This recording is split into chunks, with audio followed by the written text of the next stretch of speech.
omwaka guno gwa taking action okulaba nti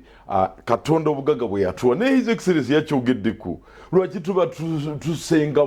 mu bibira tutema miti swamp sea tugenda yambo tutwalayo kasasiro ka KCCA tiwali bifo birala ddala Katonda ate nga tuwadde obugaga ng'obwo nate nituba nga tumanyi na kutaninga kasasiro ne tukolamu entebe emeeza kiwunyo kyonna tunulire engeri gyogenda okyetika okitwala ebuyala naye ng'amba omwaka guno ekyo tukigenda kuddamu ab'ebuyala tugambye nedda twaganye ne tufuna ne consultant waffe wannunduza ekintu ekyo kyogereko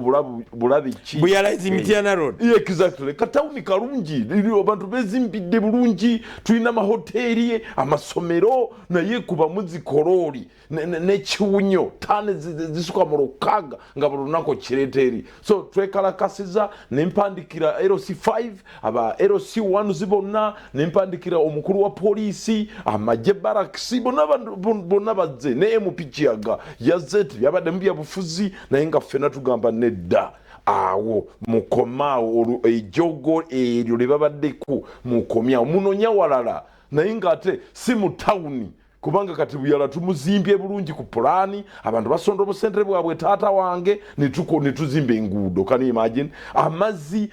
tulina national water so ekintu kino bwe kijja jukira kinenukamu amazzi gali ne gayingira mu swamp ate swamp eno egenda mu Lake Victoria ne mu Lake Kyoga up to Hoima ebyo byonna bigenda kufa. So Mr. Tembo in fact watu yambye bulungi sebo abantu okutegeera ne police ya withdrawing batukubye ne kukabangali sebo nempini tuzirye nga tuyingira mwaka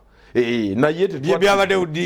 yesterday but one na ye ne jo babade bakyaliyo naye bwagenzo okuziba nga NEMA ne National Forest Authority bazze niba withdrawing ebimotoka police yavuddeyo kati ndowooza tugenda tula ku meeza. Download the Salt Media app from the Google Play Store and the Apple App Store.